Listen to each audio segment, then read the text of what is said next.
Pertarungan Capres dan Cawapres semakin memanas dalam memperebutkan suara di Pilpres 2024. Jawa Tengah sebagai salah satu lumbung suara pun menjadi sasaran untuk mendulang pemilih. Selama ini Jawa Tengah kerap diidentikan sebagai kandang banteng dengan suara Partai Demokrasi Indonesia Perjuangan lah yang terbesar. Namun saat ini pemirsa, Capres nomor urut 1 Anies Baswedan menyebut nuansa perubahan yang makin jelas disuarakan oleh warga Jawa Tengah. Sementara Ganjar Pranowo masih meyakini jika berkaca pada hasil Pilpres 2019 lalu, PDIP masih memiliki kantung suara terbesar di Jawa Tengah. Pasangan calon presiden dan wakil presiden nomor urut 1 Anies Baswedan Muhaimin Iskandar memfokuskan kampanyenya di kawasan Jawa Tengah. Wilayah yang mereka butuhkan suaranya di pemilu nanti untuk bisa memenangkan Pilpres. Amin menyebut dirinya melihat ada nuansa perubahan yang makin jelas disuarakan warga Jawa Tengah, sehingga Anies optimis mengungkapkan bahwa Jawa Tengah tak lagi provinsi satu partai saja. Sementara sekarang rakyat yang menginginkan perubahan itu bukan ada di 1-2 partai, ada di banyak partai. Jadi kami melihat pesan perubahan itu malah menjangkau semua. Dan kalau dilihat Jawa Tengah ini tempat yang bisa dibilang cukup bervariasi sebetulnya. Tidak hanya kandang satu partai. Sementara itu, Capres nomor urut 3 Ganjar Pranowo masih meyakini suaranya menjadi yang terbesar di Jawa Tengah. Selain menjabat sebagai gubernur Jawa Tengah 2 periode, daerah tersebut juga dikenal sebagai kandang banteng dengan suara PDI Perjuangan yang terbesar. Kalau penantang pasti akan ngomong seperti itu, tapi fakta nanti akan dia lihat. Karena beberapa kali kita memenangkan itu secara tradisional, secara sosiologis, bahkan secara soliditas, saya kira Jateng sudah menunjukkan itu. Tapi semua pendapat saya hormati. Berarti tidak ada kekhawatiran ya Pak? Oh, kita bukan orang yang khawatir kok. Kita orang-orang optimis. Ya, oke. Terkait dengan Mas Imin juga sebut sebenarnya untuk di Jateng, khususnya Kudus dan Demak, bisa memperoleh suara 41%. Siapa? Dari Imin. Oh, boleh, nggak apa-apa. Dulu juga saya waktu pemilihan gubernur ya, posisi kita juga berbeda, berseberangan. Yang menang saya. Jawa Tengah menjadi provinsi yang menjadi rebutan tidak hanya bagi paslon nomor urut 1 dan 3, namun juga paslon nomor urut 2. Sosok Gibran Raka Buming Raka yang merupakan wali kota Solo menjadi penantang selanjutnya yang memiliki modal besar untuk merusak dominasi PDIP di Jawa Tengah. Putra sulung Presiden Joko Widodo itu dipandang sebagai sosok penerus ayahanda yang merupakan putra asli Jawa Tengah. Tim TV One mengabarkan. Ya, bagaimana sebenarnya elektabilitas partai politik di Pulau Jawa, khususnya Jawa Tengah? Kita akan lihat bagaimana hasil survei dari sejumlah lembaga survei mengenai hal tersebut. Kalau kita lihat ini hasil survei mengenai elektabilitas partai politik di Jawa dari LSI Dini JA untuk periode 20 November sampai 3 Desember. PDIP memang masih meraih posisi tertinggi dengan 21,8%, disusul Gerindra, PKB, Golkar, dan juga PKS yang juga ternyata punya elektabilitas 8,2% di Jawa Tengah. Tisa. Ya, kemudian kalau kita lihat pemirsa dari hasil survei lembaga Poltreking, mungkin kita bisa melihat ke next-nya. Kalau yang kita lihat 21,8% ini pemirsa adalah untuk elektabilitas partai politik di wilayah Jawa ya. Okay. Lantas bagaimana kalau dengan daerah Jawa lainnya, spesifik kita melihat ke Jawa Tengah pemirsa dan juga daerah istimewa Yogyakarta. Ini hasil survei dari Poltreking periode 29 November sampai dengan 5 Desember 2023. PDIP masih unggul 37%, disusul dengan Gerindra 17%, kemudian PKB 12,1%, Nasdem 7,9% dan P3 7,3%. Itu menurut hasil survei dari Poltreking mengenai elektabilitas partai politik. PDIP masih unggul cukup tinggi angkanya yaitu 37% jika dibandingkan dengan posisi kedua Gerindra yang hanya 17%. Tapi ini November sampai dengan 5 Desember 2023. Oke. Jadi memang sebutan Jawa Tengah sebagai kandang banteng di sini cukup merepresentasikan ya hasilnya betul. Ya. 37% lebih. Okay. Nah, ini hasil dari indikator untuk elektabilitas Jawa Tengah bahkan lebih tinggi Tisa, sampai 41,4%. Atau 6 ya, 41,4%. 41,4%. Disusul PKB yang punya elektabilitas 9,7%, meskipun berada di peringkat kedua, tapi gapnya sangat jauh, 41 dengan 9%. Disusul Golkar 8%-an, lalu Gerindra dan P3 yang kemudian berada di posisi 3, 4 dan juga 5.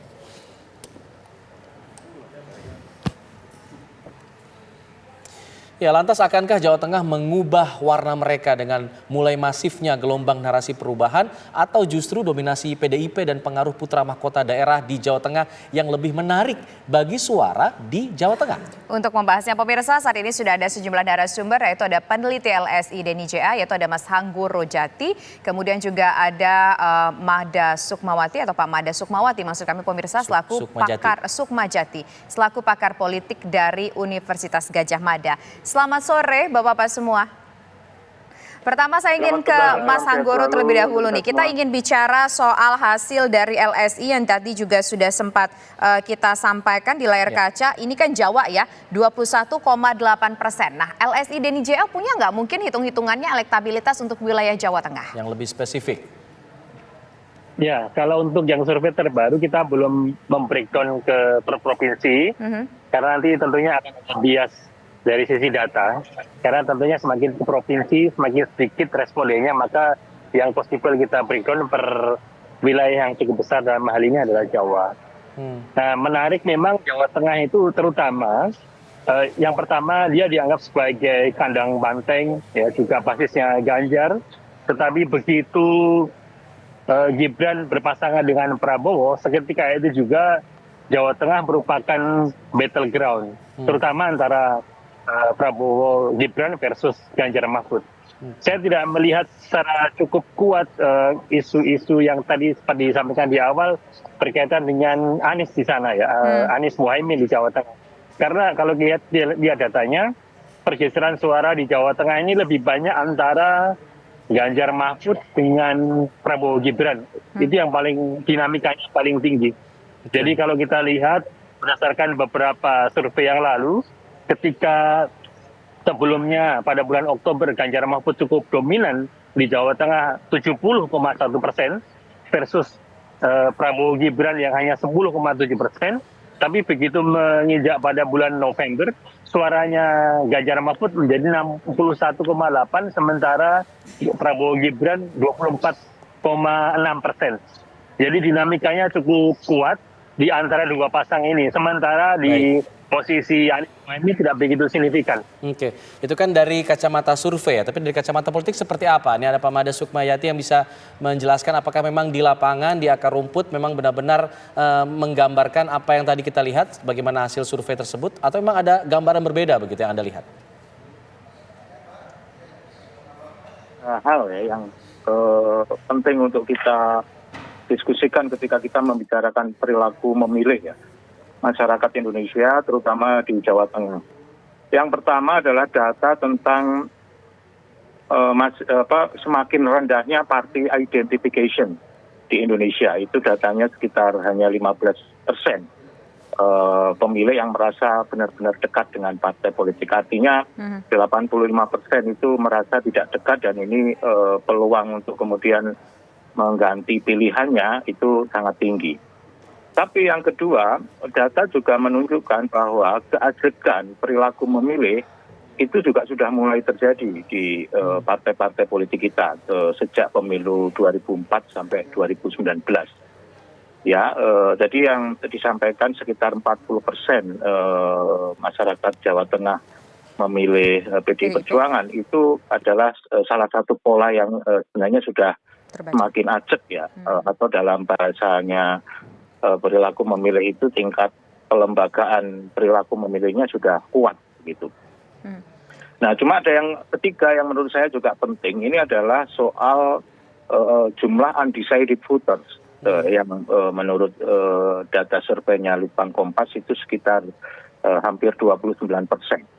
Itu menjadi salah satu faktor yang membedakan antara pemilu 2024 dengan pemilu-pemilu sebelumnya, sehingga ya, kita akan melihat pola keajegan ini akan tetap masih berlangsung, atau dengan adanya faktor tadi lemahnya party identification dan masih tingginya undecided voters itu akan pola keajegan ini akan berubah. Tetapi kalau pola keajegan ini akan berubah, saya kira tidak hanya Jawa Tengah, tapi juga Jawa Barat dengan misalnya Gerindra yang identik dengan kandang Gerindra atau Jawa Timur yang identik dengan kandang PKB itu tentu saja juga bisa berubah begitu. Oke, baik. Nah sekarang saya ingin menuju ke Mas Anggoro. Mas Anggoro, kalau kita lihat kan di sini semua pasangan calon saling klaim lah mereka menyebut bahwa Jawa Tengah itu akan memilih mereka. Ada yang mengatakan dari nomor urut 1 bahwa Jawa Tengah itu pengen perubahan. Kemudian kalau kita lihat dari paslon misalkan Ganjar Pranowo mengatakan bahwa itu adalah kandangnya Banteng akan optimistis. Tapi tidak bisa kita tutup mata juga bahwa Gibran Rakabuming Raka merupakan putra dari Joko Widodo juga berasal dari daerah Jawa Tengah. Ini yang mana yang akan kuat? Apakah kira-kira akan ada terjadi perubahan untuk suara PDIP di Jawa Tengah? Mbak Dita, ya kita melihat komposisi atau kekuatan partai di Jawa Tengah, selain PDIP, selain Banteng, kita juga perlu melihat bagaimana kekuatan Jokowi di Jawa Tengah. Kalau Ganjar yang lalu pada Pilkada 2018 itu suaranya 58%, tapi Jokowi cukup powerful, 77% pemilihnya di Jawa Tengah. Jadi faktor Jokowi tidak bisa kita abaikan, yang pertama. Yang kedua, perolehan PDIP sebelum dan setelah Jokowi menjabat presiden itu cukup berbeda. Kalau pemilu 2009 misalnya PDIP hanya mendapatkan 14%, sementara begitu Jokowi menjabat presiden yang notabene dari PDIP meningkat suaranya di Jawa Tengah menjadi 18% dan di 2019 lalu suaranya 19%. Jadi faktor Jokowi cukup kuat. Kemudian bagaimana soal isu perubahan? Justru di Jawa Tengah adalah kandang PDIP juga sekaligus kandangnya Jokowi sebenarnya. Nah kalau kita lihat tingkat kepuasan atau approval rating Jokowi hingga 79% pada survei terbaru LSI Indonesia, saya rasa yang disampaikan tadi tidak terkonfirmasi bahwa semakin banyak isu perubahan yang ada di Jawa Tengah. Bahwa di posisi yang ingin ada perubahan tentu iya. Tapi apakah signifikan dan dampak elektoralnya begitu berharga atau begitu bisa ditanda kutip dimainkan terhadap isu perubahan di Jawa Tengah?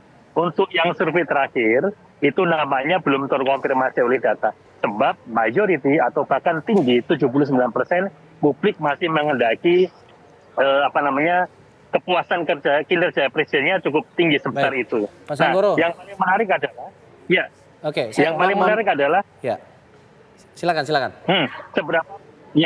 paling menarik adalah kepada mereka yang puas kepada kinerjanya Jokowi ini di Jawa Tengah yang memilih PDIP itu semakin menurun gitu. Ini yang menarik. Jadi kalau pada bulan Juni yang lalu dari yang puas pada kinerja Jokowi itu sebesar 39%. Pada bulan Agustus menjadi 28%. Pada November kemarin, survei LSI Indonesia pada November hingga awal Desember itu hanya 21,4%. Sehingga dari sinilah PDIP punya tantangan bagaimana kembali mengambil mereka yang puas atau yang pecinta Jokowi untuk kembali diambil lagi ke PDIP. Kenapa? Karena beberapa waktu terakhir PDIP cukup gencar menyerang Jokowi, terutama soal isu kepuasan di bidang hukum oleh Ganjar sampaikan, bahkan puncaknya soal isu neo-Orba. Ini cukup mengganggu perolehan PDIP di Jawa Tengah, bergeser dari PDIP ke partai yang lainnya. Oke, saya ingin ke Pak Mada. Pak Mada, kalau kita lihat di Jawa Tengah ya, karena kita bahasannya Jawa Tengah, kalau Anda menganalisanya, apakah memang ini benar-benar tidak berdasar apa yang disampaikan oleh Anies Baswedan bahwa Jawa Tengah bukan lagi provinsi satu partai, tadi dikatakan berdasarkan dari hasil survei yang ada, atau Anda melihatnya ini sebenarnya ada chance di sana bagi Anies Baswedan? Ya, saya kira kan kita bicara gambaran besarnya dulu ya, bahwa sejauh ini sampai hasil survei terakhir dari beberapa lembaga yang saya anggap kredibel itu kan angka tingkat elektabilitasnya PD Perjuangan di angka 19% ya. Saya kira memang stabil di sekitar angka itu sejak pemilu 2004. Jadi agak sulit untuk bisa menembus misalnya 20 atau bahkan 25% begitu. Nah dari situ sebenarnya sekitar 40% lah itu disumbang dari Jawa Tengah, ya dari angka itu. Nah, sebenarnya kalau kita mengatakan bahwa ini dominasi, memang dominasi gitu, tetapi tidak berarti ini hanya satu-satunya gitu, karena angka 40% itu kan berarti masih ada 60% yang memang dibagi ke partai-partai politik yang lain. Jadi sebenarnya ya masih saya anggap sebagai kebun binatang lah. Dan ini kan tipikal dari provinsi-provinsi besar seperti Jawa Barat dan Jawa Tengah. Maksud saya Jawa Timur. Nah, satu poin lagi yang ingin saya sampaikan, sebenarnya migrasi suara itu untuk pileg itu akan cenderung di partai-partai yang ideologinya sama ya. Jadi partai-partai nasionalis itu migrasi pemilihnya ya ke partai-partai nasionalis. Partai-partai yang Islam itu migrasinya ke partai-partai Islam. Jarang sekali atau sedikit sekali pemilih dari partai nasionalis kemudian bermigrasi ke partai Islam atau sebaliknya begitu. Nah, sehingga kalau kita bicara ini memang peluangnya tentu saja lebih sedikit ya dibandingkan dengan misalnya Gerindra dan Prabowo gitu ya, karena Gerindra dan Prabowo sama-sama partai nasionalis untuk kemudian bisa menikmati pergeseran suara dari PD Perjuangan dan Ganjar. Oke. Baik, Pak Mada, melihat tadi bahasanya kita menangkap bahwa iya betul menjawab judul hari ini Jawa Tengah masih dianggap sebagai kandang banteng. Nah, apakah kira-kira kalau kita lihat, apakah kira-kira nanti terjadi pergeseran bukan lagi kandang banteng, Pak Mada? Apakah ada potensi-potensi tersebut? Karena mengingat hubungan antara Pak Jokowi dengan PDIP yang tidak harmonis lagi untuk saat ini. Nanti kita jawab Pak Mada ya, usai jeda berikut. Kami kembali sesaat lagi. Baik, saya ingin ke Pak Mada terlebih dahulu. Pak Mada, kalau menurut Anda apakah mungkin ada terjadi pergeseran, tidak lagi menjadi kandang banteng melihat kondisi dinamika politik yang ada saat ini, Pak Mada? Ya, bisa saja, terutama kalau kita mempertimbangkan soal rendahnya party identification dan masih tingginya undecided voters itu. Tetapi yang tadi saya sampaikan, perkiraan walaupun terjadi pergeseran itu, pergeserannya akan di seputar kelompok ideologi partai ya, jadi berdasarkan itu. Jadi sekali lagi kalau di pemilu sebelumnya cenderung memilih partai-partai nasionalis ya, kalaupun ada pergeseran akan bergantinya ke masih dalam klaster partai-partai nasionalis. Akan berpengaruh tidak Pak sosok orang tertentu begitu Pak? Apakah akan berpengaruh misalkan dengan sosok orang tertentu? Apakah memang hanya kepada ideologi saja nanti warga Jawa Tengah untuk memilih pilihan partainya Pak? Ya, kalau kita melihat data party identification tentu saja nggak hanya ideologi, tapi juga, dan ini kecenderungan perilaku memilih secara nasional, figur dari kandidat baik itu pilpres maupun pileg itu juga akan sangat menentukan, sehingga ideologi mungkin tidak hanya menjadi satu-satunya faktor. Oke. Saya ingin terakhir ke Pak Mas Anggoro. Mas Anggoro, saya ingin tahu juga mengenai apa yang ditanyakan pada saat survei itu dilakukan di Pulau Jaya, khususnya di Jawa Tengah. Apakah memang pertanyaan-pertanyaan itu langsung spesifik mengenai apakah Anda puas dengan apa yang terjadi di Indonesia saat ini, khususnya di Pulau Jawa, atau seperti apa? Kami ingin tahu sehingga menjadi lebih terbuka hasil tersebut. Ya. Untuk pertanyaan kepuasan kinerja pemerintahan itu pertanyaannya sama. Baik yang ditanyakan ketika di Provinsi Jawa Tengah maupun di provinsi-provinsi yang lain. Jadi apa yang terjadi di Jawa Tengah maupun di luar Jawa Tengah, secara agregat kita mengetahui bagaimana persepsi masyarakat yang terbentuk atas kepuasan kinerja itu. Gitu. Kalau berkaitan dengan kepuasan kinerja. Kalau saya tadi menarik pertanyaan Mbak Tisa kepada Pak Mada ya, bahwa terkait dengan sosok figur atau tidak gitu. Kalau kita lihat bahwa dia harus diakui bahwa di Jawa Tengah itu pada tahun di seluruh Indonesia ya, bahwa PDIP itu pada tahun 2009 kan suaranya sekitar 14%. Begitu Jokowi capres PDIP itu meningkat 18 persen pada 2014 dan 19% pada 2019. Ya. Ini artinya bahwa di samping pemilih-pemilih ideologis juga ada faktor vote getter juga berpengaruh. Kalaupun akhirnya pergeseran nanti ada terkoreksi kepemimpinan PDIP di Jawa Tengah, setidaknya pemilih-pemilih yang ideologis ini mungkin akan menjadi strong voters atau pemilih yang loyal kepada PDIP.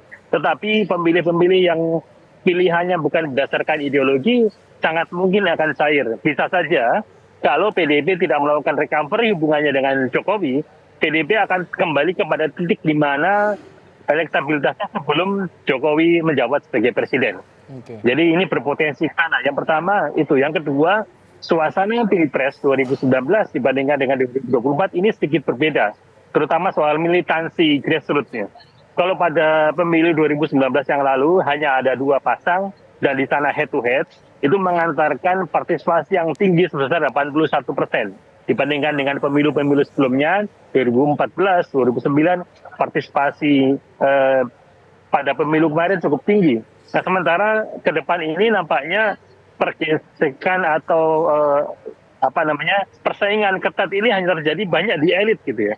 Di grassroots memang iya di kalangan pendukung, tapi belum tercipta militansi seperti pada pemilu 2019 yang lalu. Nah, itu tentunya akan berdampak kepada partisipasi pemilih.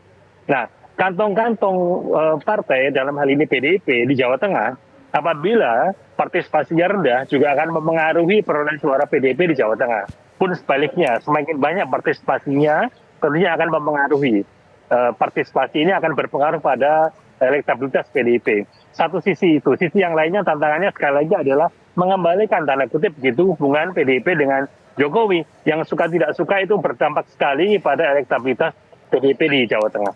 Oke. Demikian Mbak Tisa. Baik. Ya. Terima kasih Mas Anggur Rojati, terima kasih juga Pak Made Sukmayati sudah bergabung bersama kami di Kabar Petang. Kita akan tunggu nanti hasilnya di pemilu mendatang, apakah memang benar Jawa Tengah tetap menjadi kandang banteng atau tidak. Terima kasih, selamat sore, Assalamualaikum. Selamat sore. Waalaikumsalam warahmatullahi wabarakatuh.